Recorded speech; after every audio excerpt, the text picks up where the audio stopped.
வணக்கம். என்னாகமம் 22ஆம் அதிகாரத்துல இருக்கிற ரொம்பவே ஆச்சரியமான, அதே சமயம் பல சிந்தனைகளை தூண்டக்கூடிய ஒரு வரலாற்று பதிவை தான் இன்னைக்கு நம்ம விரிவாக அலச போறோம். இந்த தொகுப்புல அதிகாரம், பயம், எதிர்பாராத ஒரு விசித்திரமான உரையாடல்னு பல சுவாரஸ்யமான விஷயங்கள் அடங்கியிருக்கு. சரி, வாருங்கள் நேரடியாகவே கதைக்குள் போகலாம். கொஞ்சம் யோசிச்சு பாருங்க. ஒரு ராஜா காசை கொடுத்து சாபத்தை விளக்க வாங்க நினைக்கிறான். ஆனா பெரிய தீர்க்கதரிசின்னு சொல்லிக்கிற ஒருத்தனுக்கு கண்ணுக்கு தெரியாத ஒரு தெய்வீக தலையீடு அவனோட கழுதைக்கு தெளிவா தெரியுது. எப்படி ஒரு சாதாரண விலங்கு மனுஷனை விட ஆன்மீகத்துல தெளிவா பார்க்க முடியும்? பயம் மற்றும் ஆன்மீக குருட்டுத்தன்மை நிறைஞ்ச இந்த பயணத்துக்கு இந்த கேள்வி ஒரு அருமையான அடித்தளத்தை அமைக்குது. பகுதி 1, பாலாக்கின் பயமும் அழைப்பும்.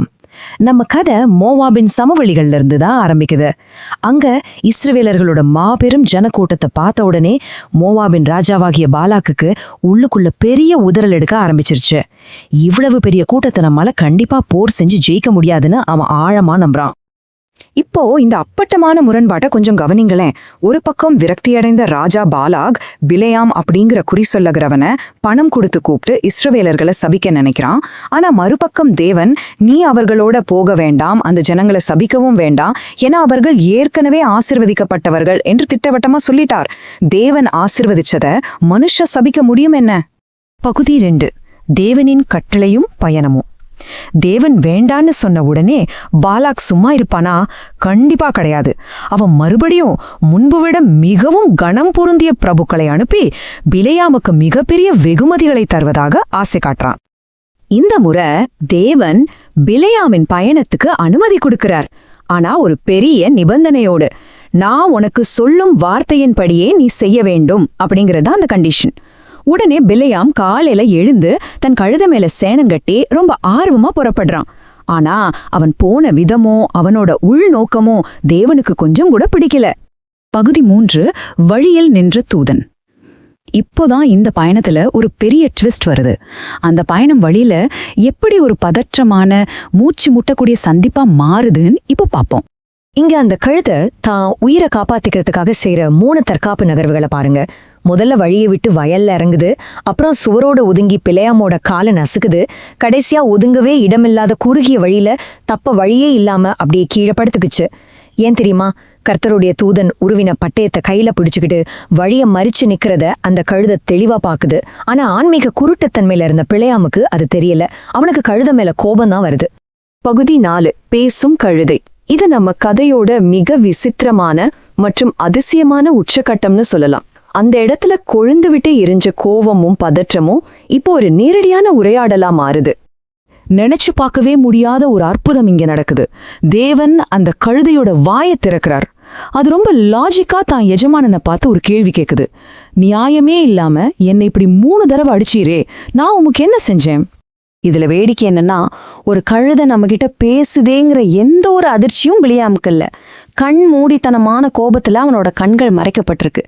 தனக்கு கீழே நடந்துகிட்டு இருக்கிற அந்த இயற்கைக்கு அப்பாற்பட்ட அதிசயத்தை அவன் முற்றிலும் தவற விட்டுட்டு, என் கையில ஒரு பட்டயம் இருந்தா உன்னை எப்பவே கொன்று போடுவேன்னு அந்த கழுதைகிட்டயே வாக்குவாதம் செய்றான். இந்த வாயில்லா ஜீவன் பிலேயாமோட பகுத்தறிவை எப்படி தட்டி எழுப்புதுன்னு பாருங்க. நான் உம்மோட கழுதைதானே, நான் எப்பவாவது உமக்கு இப்படி செஞ்சது உண்டா என்று அதோட கேள்வி இறுதியா பிலேயாமோட பிடிவாதத்தை சுக்குநூறாக உடைக்குது. பகுதி 5, கண்கள் திறக்கப்படுதல். அந்த செகண்ட் கதையோட திரை அப்படியே விலகுது. தேவன் பிலேயாமோட கண்களை திறக்கிறார். கர்த்தருடைய தூதன் பட்டயத்தோடு வழியில நிற்பதை கண்டவுடன் அந்த தீர்க்கதரிசி அப்படியே பயந்து போய் முகம் குப்புற விழுந்து பணிகிறான். அந்த தூதன் அங்கே ஒரு அதிர்ச்சியூட்டும் உண்மைய உடைக்கிறார். எந்த மிருகத்தை அவன் கோபத்துல அடிச்சு தண்டிச்சிட்டு இருந்தானோ அதே மிருகம்தான் உண்மையில் அவனோட உயிரையே காப்பாத்திருக்கு. உன் வழி எனக்கு முன்பாக மாறப்பாடா இருக்கிறதுன்னு தேவன் அவனை மிக கடுமையாக எச்சரிக்கிறார். பகுதி 6, வார்த்தைக்கு கீழ்ப்படிதல். இப்போ நாம கதையோட முடிவை நெருங்கிட்டோம். பிலேயாம் ராஜாவாகிய பாலாக்க சந்திக்கிறதுக்கு முன்னாடியே அவங்களுக்குள்ள இருந்த அதிகார சமநிலை, அதாவது அந்த பவர் டைனமிக் எப்படி தலைகீழா மாறிடுச்சுன்னு கவனிங்க. பிலேயாம் தன் பாவத்தை அறிக்கையிட்டு தொடர்ந்து பயணிக்கிறான். கடைசியா பாங்காலுடைய மேடுகள்ல பாலாக்க சந்திக்கும் பிழையம் முன்ன விட மிகவும் தாழ்த்தப்பட்ட நிலையில இருக்கிறான். அவன் பாலாக்க நேருக்கு நேரா பார்த்து, நான் வந்துட்டேன், ஆனா தேவன் என் வாயில வைக்கிற வார்த்தையை மட்டும்தான் நான் சொல்லுவேன்னு சந்தேகத்துக்கே இடமில்லாம சொல்லிடுறான். எவ்வளோ பெரிய வெகுமதியும் தேவனின் வார்த்தையை மாற்றிட முடியாதுங்கிறத இது ஆணித்தரமா நிரூபிக்குது. இந்த வரலாற்று பதிவோட முடிவுக்கு நாம வந்துட்டோம். ஆனா இங்கிருந்து விடைபெறுவதற்கு முன்னாடி உங்களை ஆழமா சிந்திக்க தூண்டும் இந்த கேள்வியை நான் முன்வைக்க விரும்புறேன். ஒரு சாதாரண கழுதையால் தெய்வீக தலையீட்ட தெளிவா உணர முடியும்னா நம்மை சுற்றி நடக்கும் விஷயங்களை நாம எவ்வளவு விழிப்புணர்வோட கவனிக்கிறோம். நம்ம பாதைகள்ல இருக்கிற எத்தனையோ அடையாளங்களை நாம குருட்டுத்தனமா கடந்து போயிருப்போம் இல்லையா? சில நேரங்கள்ல நாம கொஞ்சமும் எதிர்பார்க்காத இடங்கள்ல இருந்து கூட நமக்கு தெளிவு கிடைக்கலாம் அப்படிங்கறத இது நமக்கு ரொம்ப அழகா சொல்லி கொடுக்குது.